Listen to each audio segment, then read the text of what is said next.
माननीय गृह मंत्री जी।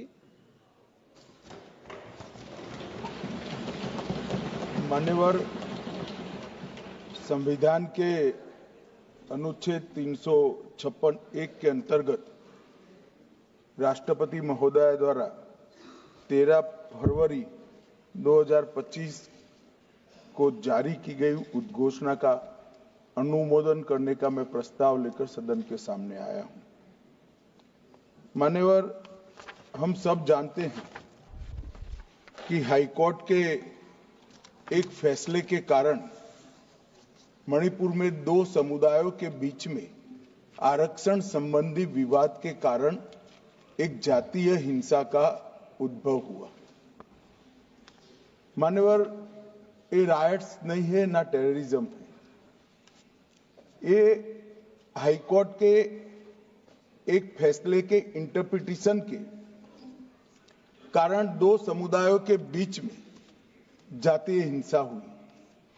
सभी सदस्यों ने इस पर काफी चिंता व्यक्त की है मान्यवर, और उन्होंने कहा कि भाई तुरंत शांति हो, पुनर्वास के लिए तुरंत प्रयास किए जाएं,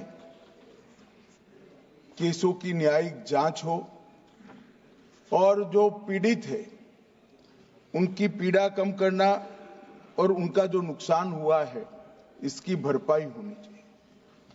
मान्यवर, दिसंबर, जनवरी, फरवरी और मार्च 4 महीने से वहां पर हिंसा नहीं है, और जहां तक कैंपों का सवाल है, पहले से ही इसके अंदर खाने पीने की व्यवस्थाएं, दवाइयां, मेडिकल सुविधाएं, ये सब सुनिश्चित कर लिया गया है।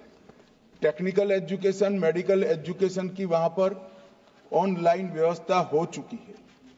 प्राइमरी एजुकेशन के लिए कैंपों के लिए अंदर ही वहां पर वर्ग लगाए गए हैं, जहां इनकी पढ़ने की सुविधा करने का प्रयास किया गया। मैं नहीं कहता कि ये सुविधा अपने घर में रहकर बच्चा पढ़ता है इतनी अच्छी है, मगर हम सब जानते हैं मान्यवर, जब जातीय हिंसा होती है तब ये सारे प्रश्न खड़े होते हैं। मुझे लगता है कि इसको पार्टी के साथ एकदम जोड़ना नहीं चाहिए। मैं इस तरह का जवाब भी देना नहीं चाहता सदन में कि आपके समय में इतनी हिंसा हुई थी, हमारे समय में इतनी हुई, आपके समय से हमारे समय में कम हुई है। हिंसा होनी ही नहीं चाहिए। इसमें इन प्रिंसिपल किसी की इस सदन में असहमति नहीं है, परंतु पिक्चर इसी तरह से खड़ा करने का प्रयास किया कि भाई भाजपा के शासन में ही जातीय हिंसा हुई है। मान्यवर, मैं 2-3 चीजों पर ध्यान आकर्षित करना चाहता हूं। पहले मैं सिर्फ मणिपुर की ही बात करूंगा। मणिपुर में 1993 में जातीय हिंसा हुई, नागा कुकी संघर्ष हुआ। 93 से 98 तक 5 साल तक चला, 750 मौतें हुई, और मान्यवर इसके अंदर छूट-फूट घटनाएं 1 दशक तक चलती रही। मैं ये नहीं कहता कि 1 दशक तक चली थी, हमारा कम हुआ है। हम तो ऐसा मानते हैं हमारे समय में जरा भी नहीं होना चाहिए था, मगर एक दुर्भाग्यपूर्ण फैसला आया और इसके कारण हिंसा बढ़ी। इसको तत्काल कंट्रोल कर दिया गया। जो 260 मौतें हुई है मान्यवर, इसमें से 80% पहले 1 महीने के अंदर ही हुई। 80%। बाकी सारी मौतें बाकी महीनों में होती गई। मान्यवर, कुकी पाइते संघर्ष हुआ 97-98 में। 50 से ज्यादा गांव नष्ट कर गए, 40,000 लोग विस्थापित हुए, 352 लोग मारे गए, सैकड़ों घायल हो गए, 5,000 घर जलाए गए। मतई पंगल संघर्ष हुआ 1993 में। उस वक्त 100 से ज्यादा मृत्यु हुई थी और 6 माह तक हिंसा चली। अब मैं चित्र इस तरह से खड़ा कर दिया गया कि भारतीय जनता पार्टी विफल हो गई। मैं इतना ही कहना चाहता हूं, ये तीनों हिंसा, बड़ी बड़ी हिंसा, 10 साल, 3 साल और 6 माह और सैकड़ों मृत्यु इससे भी ज्यादा वो इंडी अलायंस के शासन में तीनों वक्त आपके ही प्रधानमंत्री थे और उसके बाद भी नहीं गए, कोई गृह मंत्री भी नहीं गया। जो मुद्दे उठाते हैं उनको मेरा सिर्फ छोटा सा वास्तविकता में बताना चाहता हूं। और मान्यवर, ये तो जातीय हिंसा थी।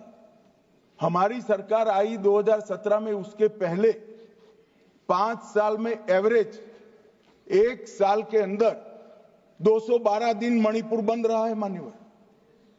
कोई जातीय हिंसा नहीं थी। लगभग 1000 से ज्यादा एनकाउंटर हो गए। सुप्रीम कोर्ट को संज्ञान लेना पड़ा था मान्यवर।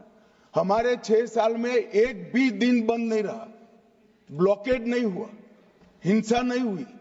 जब एक विशिष्ट परिस्थिति हुई कि सुप्रीम कोर्ट के एक जजमेंट का इंटरप्रिटेशन दोनों समुदायों ने अपने अपने खिलाफ किया, अरे हाईकोर्ट के, और 2 ही दिन में हिंसा भड़क गई। और एक ये भी कहा गया कि इसको नजरअंदाज किया गया। जिस दिन जजमेंट आया उसी दिन यहां से कंपनियां वायुसेना के विमान में मान्यवर वहां रवाना कर दी। कोई नजरअंदाज नहीं किया। इस सब में हम सबकी संवेदनाएं बराबर है, भाई होनी ही चाहिए। परंतु मेरा आप सभी से भी विनंती है कि सरकार शांति प्रस्थापित करने के सभी प्रयास, उच्चतम प्रयास कर रही है। कृपया इसको पॉलिटिसाइज न करिए। और पॉलिटिसाइज करना है तो फिर डिबेट होगी, उसमें जवाब भी पॉलिटिकल देना पड़ेगा। मगर मैं ये नहीं चाहता मान्यवर। मैं चाहता हूं जिसका भी मृत्यु हुआ है, इस सदन ने उसके प्रति सम्मान रखना चाहिए, संवेदना रखनी चाहिए, मन में दर्द भी रखना चाहिए। राष्ट्रपति शासन आने के बाद दोनों समुदायों से चर्चा भी हुई। 2 मीटिंग दोनों समुदायों के सारी संस्थाओं से अलग अलग हुई है और बहुत कम समय में एक संयुक्त मीटिंग भी भारत सरकार के गृह विभाग के अधिकारियों के साथ होगी। हम इसका रास्ता ढूंढने का प्रयास भी कर रहे हैं। मगर पहली चिंता शांति प्रस्थापित करने की है। जैसा मैंने कहा, 4 महीने से एक भी मौत नहीं हुई है, 2 इंजर्ड हुए हैं और परिस्थिति बाय एंड लार्ज कंट्रोल में। मैं नहीं कहता संतोषजनक है। जब तक ये विस्थापित कैंपों में रहे तब तक संतोष होने का सवाल ही नहीं। पुनर्विसान पैकेज पर भी अभी चर्चा चल रही है मान्यवर। और आज तो मैं सदन के सामने मान्यवर ये राष्ट्रपति शासन का अनुमोदन कराने के लिए आया हूं। ये कहा गया कि अविश्वास प्रस्ताव, कोई अविश्वास प्रस्ताव रिकॉर्ड पर नहीं मान्यवर। कांग्रेस पार्टी के लिए अविश्वास प्रस्ताव लाने के लिए इतने विधायक ही नहीं है कि वो अविश्वास प्रस्ताव लाए। ये हमारे मुख्यमंत्री ने इस्तीफा दिया, फिर राज्यपाल ने भाजपा के 37, एनपीपी के 6, एनपीएफ के 5, जेडीयू के 1 और कांग्रेस के 5 सदस्यों से चर्चा करी। जब बहुमत सदस्यों ने कहा कि हम सरकार बनाने की स्थिति में नहीं है, तब राष्ट्रपति शासन की कैबिनेट ने अनुशंसा की, जिसको राष्ट्रपति महोदय ने स्वीकारा। और जो सुप्रीम कोर्ट का जजमेंट है, इसके हिसाब से मैं 2 माह के अंदर इसका अनुमोदन लेने के लिए आया हूं। मेरा सदन के सभी सदस्यों से विनंती है कि सरकार चाहती है कि जल्द से जल्द शांति हो, जल्द से जल्द पुनर्वसन हो और जो जख्म लगे हैं उस पर मरहम भी लगाया जाए। कृपया सभी दल एक मत होकर ये राष्ट्रपति शासन के निर्णय का अनुमोदन करें, ऐसा मैं आपके माध्यम से विनंती करना चाहता हूं।